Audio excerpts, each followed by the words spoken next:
महबूबा मुफ्ती की बहन रुबैया सैयद ने यासीन मलिक को अपने किडनैपर के तौर पर आइडेंटिफाई किया। आइडेंटिफाई करने के बाद पीडीपी की अध्यक्ष और जम्मू कश्मीर की पूर्व मुख्यमंत्री महबूबा मुफ्ती ने बयान दिया। बयान देकर उन्होंने कहा कि रुबैया सैयद के लिए बाकी सभी लोगों को आइडेंटिफाई करना मुश्किल था क्योंकि इस मामले को 32 साल हो चुके हैं, लेकिन यासीन मलिक क्योंकि पब्लिक डोमेन में रह चुके हैं तो उन्हें आइडेंटिफाई करना आसान था। और साथ ही में अपनी बहन को लेकर उन्होंने ये कहा कि उन्होंने अपनी ड्यूटी की है।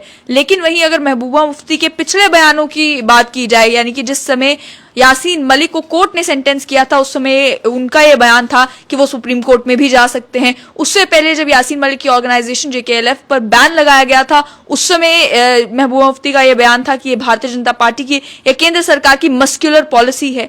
तो एक ही मामले में एक ही व्यक्ति को लेकर ये दोहरे विचार क्यों? इस सब पर बात करने के लिए और साथ ही में जम्मू कश्मीर में अन्य कई मुद्दों पर बात करने के लिए मेरे साथ जम्मू कश्मीर अपनी पार्टी के अध्यक्ष सैयद अल्ताफ बुखारी हैं।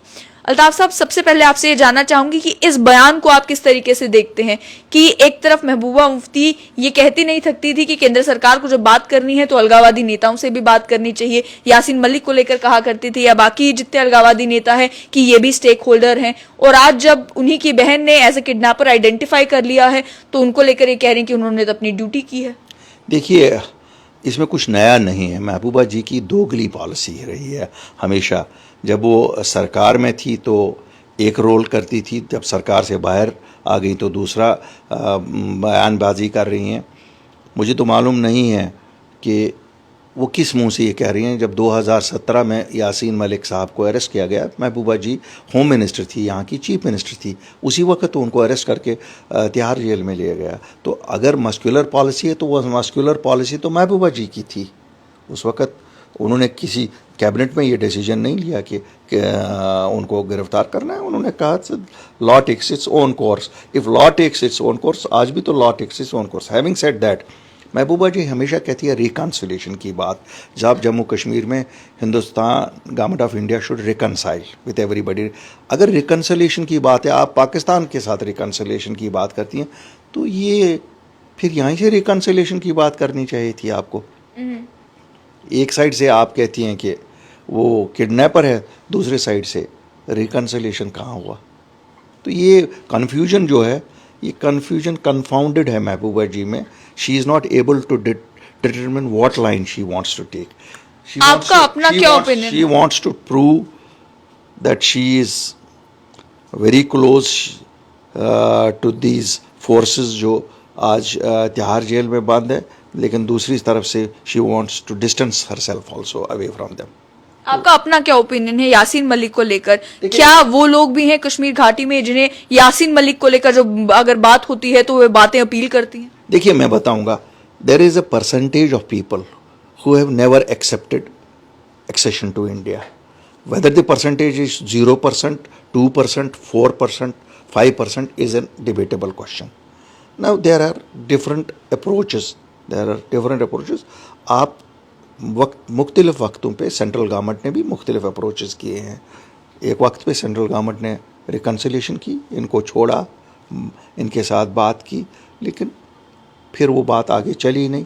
तो इसलिए चूंकि ये पब्लिक डोमेन नहीं है कि इस वक्त भी क्या है क्या नहीं हो रहा है, लेकिन एक परसेंटेज तो है।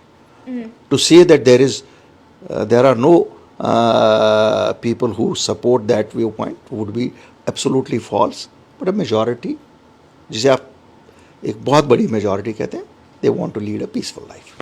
कश्मीरी पॉलिटिशियंस की जनरली अगर बात की जाए तो ज़्यादातर देखने को यही मिलता है कि जब भी अलगाववाद की बात करनी हो, अलगाववादी नेताओं की बात करनी हो, तो या तो काफ़ी नपी तुली बात की जाती है या बड़े सिंपैथेटिक व्यू के साथ बात की जाती है। जिस व्यक्ति ने खुद कोर्ट में मान लिया कि मैं गिल्टी हूँ, आतंकवादी गतिविधियों में लिप्त हूँ, आतंकवाद का समर्थन किया है, उस व्यक्ति को लेकर भी जो है डायरेक्टली भर्त्सना करने में परेशानी कहाँ आती है? देखिए, मैं बताऊँगा, परेशानी शायद उस शख्स के बारे में नहीं आती है लोगों को, लेकिन जब बात की जाती है ना कि जैसे इस केस की बात की जाए तो एक केस तो है, ये तो सच बात है। और अगर इस केस की इन्वेस्टिगेशन चल रही है तो चलनी चाहिए, इस केस की इन्वेस्टिगेशन लॉजिकल एंड तक चली जानी चाहिए। लेकिन इसमें यह भी देखना है कि 32 साल ये केस क्यों नहीं उठा। कहीं ना कहीं दोनों गवर्नमेंट ऑफ इंडिया भी और जो जम्मू कश्मीर गवर्नमेंट हैं वो भी तो इन्वॉल्व थे इस केस को कहीं बैक बर्नर पर रखने को। आज अगर ये केस उठा है तो महबूबा जी को सिंपली इस पूरे केस में एक ही स्टैंड ले सकती हैं वो, या वो कह सकती हैं law should take its own course, या वो कह सकती हैं नहीं साहब ये केस गलत है। अब खुद उन्होंने इनको जेल भेजा है, दिल्ली के हवाले किया है, उनकी गारमेंट में अरेस्ट हुए हैं। आज डिफरेंट बात करती हैं, इसलिए करती हैं कि ताकि लोगों के जज्बात उभर जाएं।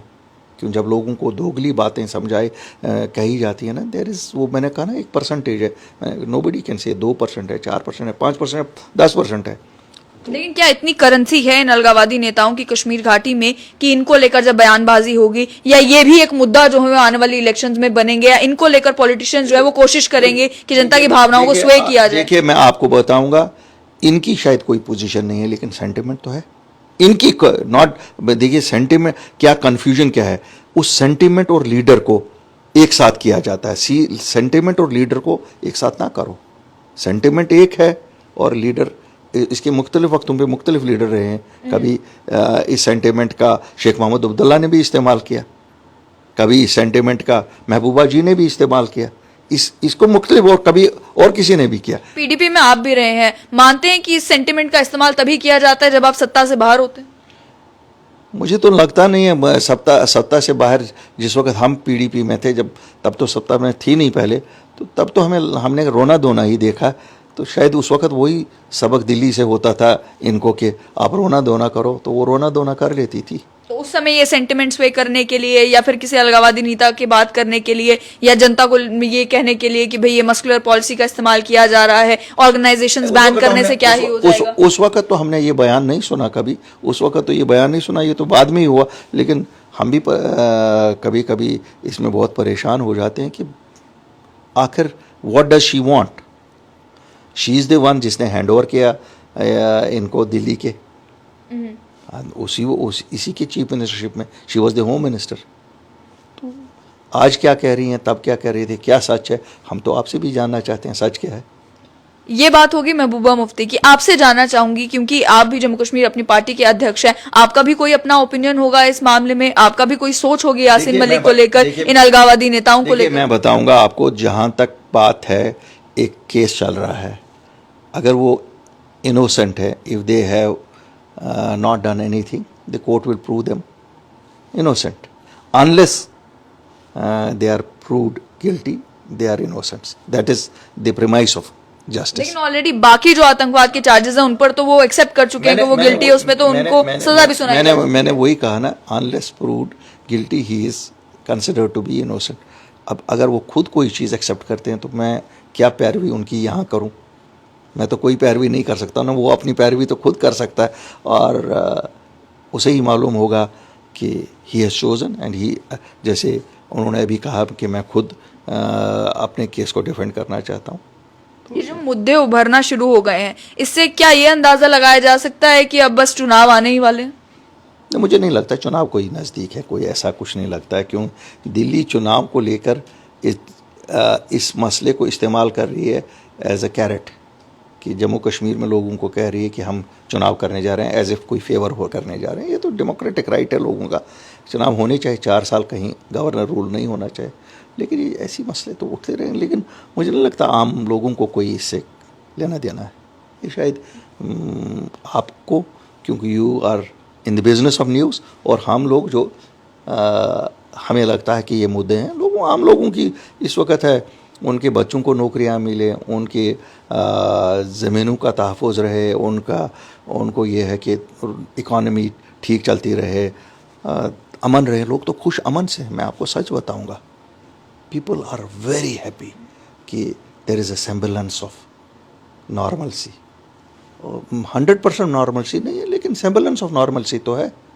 वहीं पर अगर बात की जाए इस लेफ्टिनेंट गवर्नर के प्रशासन की, तो आपने जैसे कहा कि आम व्यक्ति जो है वो क्या चाहता है, तो इस लेफ्टिनेंट गवर्नर के प्रशासन में भी रिसेंटली भी सुनने में आया था कि हो सकता है इस लेफ्टिनेंट गवर्नर को भी बदल दिया जाए। मुख्तार अब्बास नकवी का नाम आया कि वो उन्हें जम्मू कश्मीर का लेफ्टिनेंट गवर्नर बनाकर भेजा जा सकता है। व्हाट डू यू थिंक कि 5 सालों में ऑलरेडी 3 गवर्नर जो है वो बदल चुके हैं, तीसरे गवर्नर ये जो है वो जम्मू कश्मीर में आए हैं, इस स्टेज पर क्या गवर्नर को बदलना वुड इट मेक सेंस? देखिए, ये तो सेंट्रल गवर्नमेंट का अपना प्रेरोगेटिव है। Any governor is a representative of Delhi. Having said that, मुझे लगता है मिडवे हॉर्सेस नहीं चेंज होते हैं कभी भी, वी आर मिडवे। अब इनको कम से कम ग्राउंड सिचुएशन काफ़ी हद तक यहाँ की पता है, और जो इनको भी जब ये नए आए शायद इनके लिए भी डिफ़िकल्ट था to assess what is the ground situation. आज करीब करीब हिज असेसमेंट इज़ 70%। तो अगर कोई नया आएगा उसको फिर 7 महीने में लगेंगे, 1 साल लगेगा। मुझे नहीं लगता है कि I have no local standard to say whether they should change him और नॉट, लेकिन एक खाली लेफ्टिनेंट गवर्नर साहब क्या करेंगे? इसके साथ जो ब्यूरोक्रेसी है उनको थोड़ा सा जवाबदेह एलजी साहब को ज़्यादा बनाना पड़ेगा। खुद तो ये बहुत मेहनत 24 घंटे करता है, लेकिन एक ही आदमी से क्या होगा? एक ही आदमी की, क्योंकि आपने बात की, इस समय ऑलरेडी देखने को भी मिला कि भारतीय जनता पार्टी के राम माधव ने भी एक स्टेटमेंट दिया। उन्होंने भी ये कहा कि जम्मू कश्मीर को लेकर बात वो लोग कर रहे हैं जो जम्मू कश्मीर के हैं भी नहीं। लेफ्टिनेंट गवर्नर जो हैं या उनके एक ही एडवाइजर हैं, वहीं उनकी जो एडवाइजर्स में भी कोई जम्मू कश्मीर का नजर नहीं आता, आसपास कोई जम्मू कश्मीर का नजर नहीं आता। तो क्या आपको लगता है कि भी अगर उन्हें बदला नहीं जाना है तो कम से कम एडवाइजर्स ही ऐड होने चाहिए? जम्मू कश्मीर का कोई भी स्टेक होल्डर ऐसा होना चाहिए जिससे कम से कम बात की जाए, जिससे जम्मू कश्मीर को लेकर जब कोई डिसीजन लिया जाना है तो उन्हें भी कंसिडर किया जाए? देखिए, मैं आपको बड़ा खुल के आज बताऊंगा कि एडवाइज़र या एडवाइजरी काउंसिल या गवर्नर की change, these are all short term solutions.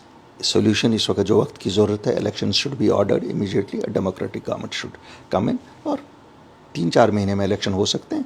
वो ये चौंचलीबाजी क्यों कि आप जी एडवाइज़र ला रहे हैं, एडवाइज़र गवर्नर बदला रहे हैं, किस लिए?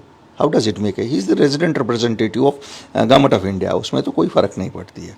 और जहाँ तक बात है इंसाफ की बात मैं आपको बताऊँगा। अगर जिस वक्त अब हमारा स्टेट तोड़ा गया, यूटी बनाया गया, जब एसेट्स की डिस्ट्रीब्यूशन की बात की, हमें क्या दिया गया? कश्मीर हाउस, दिल्ली। पेशेंट यहाँ से जाता है, कहाँ जाएगा? Why has it been given to Ladakh 2.5 lakh लोगों को? ये कौन सा इंसाफ है? क्योंकि वहाँ हमारा कोई था ही नहीं। कौन रोता जम्मू कश्मीर के बदले?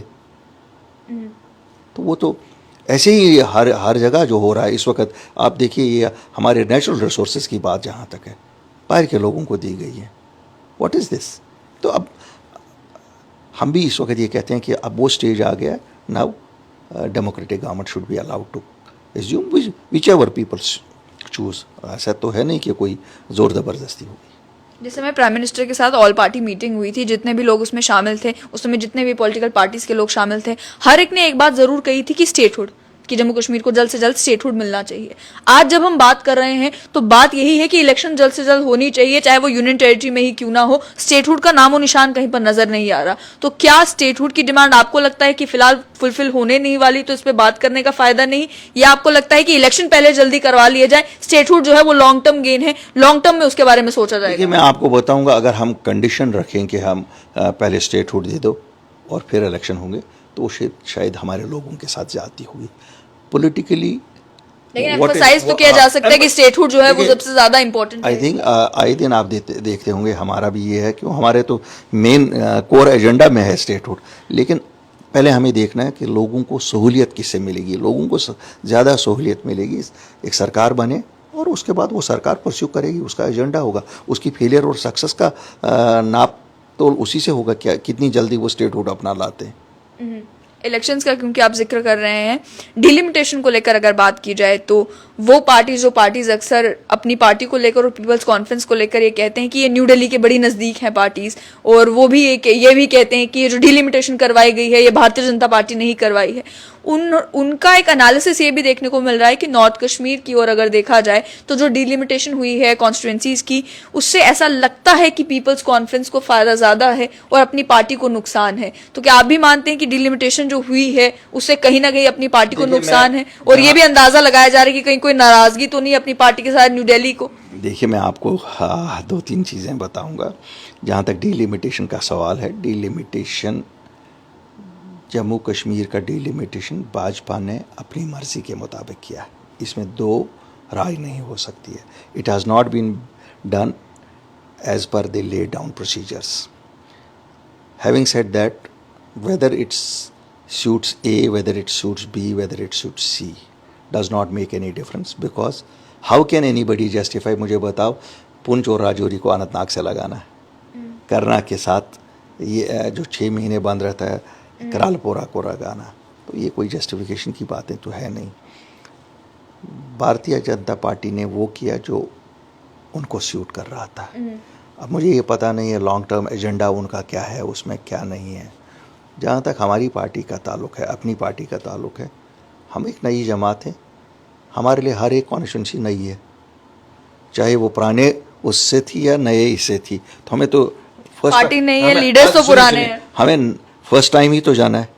तो जब हमें फर्स्ट टाइम ही जाना है तो हमें एक बाउंड्री में जाना पड़े या दूसरी बाउंड्री में जाना पड़े, उससे कोई फर्क नहीं पड़ता। पार्टी नहीं है, लीडर्स तो पुराने हैं, लीडर्स को भी मालूम होता है कि हमारा किस कॉन्स्टिट्यूंसी में पकड़ ज्यादा है, किस इलाके में लोग ज्यादा हमारे साथ। मैं आपको बताऊंगा एक चीज जरूर मैं कहना चाहूंगा, अल्टीमेटली लोगों को फैसला करना है। अगर बाउंड्रियों ये क्या कागज़ पे थोड़े नक्शे खींचने से कोई स्ट्रांग या कमज़ोर हो जाता है।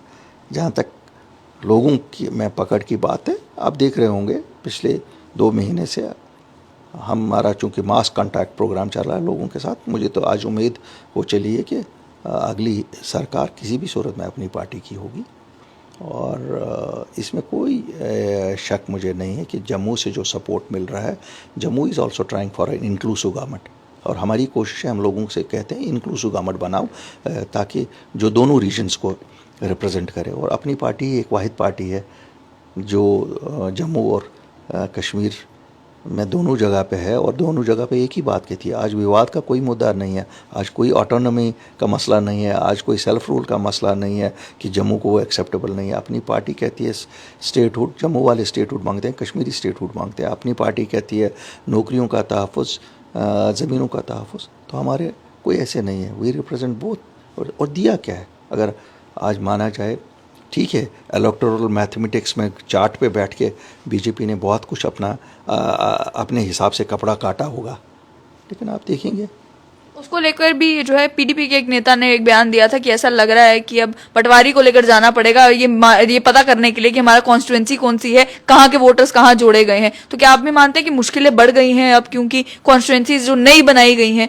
एक लीडर को भी पहले समझने में कि मेरी कॉन्स्टिट्यूएंसी में कितने कितने लोग हैं परेशानी होगी? नहीं, देखिए ये बात तो सच है, जब नई कॉन्स्टिट्यूंसियाँ हदबंदी हो जाती है तो to understand the boundaries you first have to collect the papers. ये तो पेपर कलेक्ट करने पड़ेंगे। अब अगर हम इसमें भी कहेंगे पेपर कलेक्ट नहीं करेंगे तो फिर कैसे होगा। लेकिन मुझे नहीं लगता है ऐसा कुछ बहुत ज़्यादा फ़र्क पड़ेगा। हाँ, एक फ़र्क तो पड़ गई कि आपने जो पुंछ और राजौरी को अनंतनाग से और वहाँ बड़गाम को उसके साथ किया, पता नहीं क्या एजेंडा है, लॉन्ग टर्म एजेंडा बीजेपी का क्या अचीव करना चाहते हैं। लेकिन इसमें फीलिंग ये मिलती है कि they did not think of on ground of people in Kashmir. अपनी पार्टी की अगर बात की जाए तो एक अफवाह पिछले दिनों उड़ी थी जिसमें कहा गया था कि कांग्रेस के गुलाम मोहम्मद सरूरी भी जो है वो अपनी पार्टी में आने वाले हैं। कुछ पोर्टल्स पे जो है वो खबर भी आई, लेकिन उसके बाद जो है मैनिफेस्ट नहीं कर पाए। तो मुझे बताएं कि क्या आने का उनका कोई प्रोग्राम है और किसी लीडर का आने का प्रोग्राम है? मैं बताऊंगा, ये जो खबरें उड़ती हैं, यहाँ अफवाहों का शहर है। जम्मू कश्मीर दोनों शहर अफवाहों के हैं। अफवाहें काफ़ी होती हैं, लेकिन जाहिर है जम्मू कश्मीर अपनी पार्टी वाहिद एक पार्टी है जो मास पब्लिक कंटैक्ट में इस वक्त है, जिसकी लोगों में एक ऐसी छवि है कि हमारे बयान श्रीनगर और जम्मू में डिफ़र नहीं करते हैं और दिल्ली में दूसरी ज़बान नहीं बोलते हैं। तो काफ़ी सारे नेता आ भी सकते हैं, लेकिन मुझे किसी पर्टिकुलर नेता के बारे में तो मुझे कोई पता नहीं है। लेकिन काफ़ी सारे नेता हमारे साथ इन टच हैं। वो बहुत सारी जमातों से हैं, नेशनल कॉन्फ्रेंस से भी हैं, वो पीडीपी से भी हैं, कांग्रेस से भी हैं, भाजपा से भी हैं। हमारे साथ तो काफ़ी सारे नेता टच में, क्योंकि लोगों में एक आम सी राय है कि आने वाली सरकार अपनी पार्टी की है। आखिर में आपसे जानना चाहूंगी कि इस समय लोगों की मुद्दों की अगर बात की जाए, जो रिक्रूटमेंट का एक मेस देखने को मिल रहा है, सब इंस्पेक्टर की रिक्रूटमेंट हो स्क्रैप कर दी गई, सीबीआई प्रोब होगा उसमें, एफआई की रिक्रूटमेंट हो इंक्वायरी चल रही है, बाकी रिक्रूटमेंट से उनको लेकर भी जो है अब शक के घेरे में वो आने शुरू हो गए हैं। जो एस्पिरेंट्स हैं या जो लोग लग गए हैं, उनका अब ये कहना है कि भाई ये रिक्रूटमेंट जो भी हुई है जम्मू कश्मीर में ठीक तरीके से नहीं की गई हैं। तो आपका क्या मानना है कि सरकार का एकदम से फैसला ले लेना कि एक रिक्रूटमेंट में धांधली है, चलो स्क्रैप करें, सीबीआई प्रोब करें, बाकी रिक्रूटमेंट्स को भी अप्रूव किया जाए, इससे युवाओं पर अब क्या असर पड़ेगा? और जो युवा है वो तो वोटर भी है। देखिए मैं एज वोटर नहीं बात करूंगा युवाओं की, क्यों, इस स्टेट की सबसे बड़ी, इस यूटी की सबसे बड़ी दिक्कत कल को भी है और आज को भी है कि हम how do we address the problem of our educated youth. उनके लिए एक ही रास्ता होता था, सरकारी नौकरियां, क्योंकि यहाँ प्राइवेट इंडस्ट्री तो बहुत नहीं है। अब जिस तरह से इन्होंने भरोसा उठाया सिलेक्शन प्रोसेस से, मुझे नहीं लगता है कि आने वाले वक्त में हम कभी भी कन्विंस कर पाएंगे लोगों को कि ट्रांसपेरेंटली नौकरियां मिल रही हैं। This is the biggest failure of this administration and this is such a big disservice they have done. ये रोज़ कहते थे कि ट्रांसपेरेंट, खोदा पहाड़ निकला चोआ वो भी मरा हुआ। You have seen they have confessed. Confession is by no means a solution to our problem of the youth. अगर धांधली हुई है, स्कैम हुआ है, 3000 में से 200 लोगों ने किया है, identify them. I will say the lieutenant governor has done his job very rightly, but cancelling all the 3000 is bad in law, is bad in for these students. This will lead them to frustrations. ये लोग कल आप देखेंगे drugs में और खुदा ना करे खुदकशी में। आज अकाउंट असिस्टेंट्स रात उनको पकड़े ना, अगर आज तो इतनी इन्वेस्टिगेशनें होती हैं, उन जिन 200 ने किया उनको पकड़ के उन लोगों को भी जो इन्वॉल्व है, किसी आदमी का नाम नहीं लेते हैं। हवा ऊपर से थोड़ा ही हुआ। देखिए, it did not happen from skies, it happen from the land. कौन लोग हैं? Let them name A B C D. Why are they scared to name the people? शायद ये कहीं खुद ही तो नहीं इन्वॉल्व है, इसलिए अपने आप को नॉमिनेट नहीं करना चाहते हैं। लेकिन युवाओं के साथ ज्यादती है, ज्यादती ना करो। जो इन्वॉल्व है उनकी सिलेक्शन कैंसिल कर दो, बाकियों का सिलेक्शन प्रोसेस ऑन कर दो। बहुत बहुत शुक्रिया। तो आपने साफ तौर पर सुना कि अपनी पार्टी के अध्यक्ष अल्ताफ बुखारी का ये कहना है कि जम्मू कश्मीर में फिलहाल जरूरत है कि जल्द से जल्द इलेक्शंस कंडक्ट करवाई जाएं। और वहीं दूसरी बात ये कि पीडीपी के ऊपर निशाना तानते हुए उन्होंने कहा कि पीडीपी दोहरी राजनीति करते हैं। और महबूबा मुफ्ती को लेकर ये कहा कि कहीं वो बात करती है रिकंसिलिएशन की और कहीं वो कहती हैं कि रुबैया सैयद ने अपने किडनैपर को आइडेंटिफाई करके अपनी ड्यूटी की है।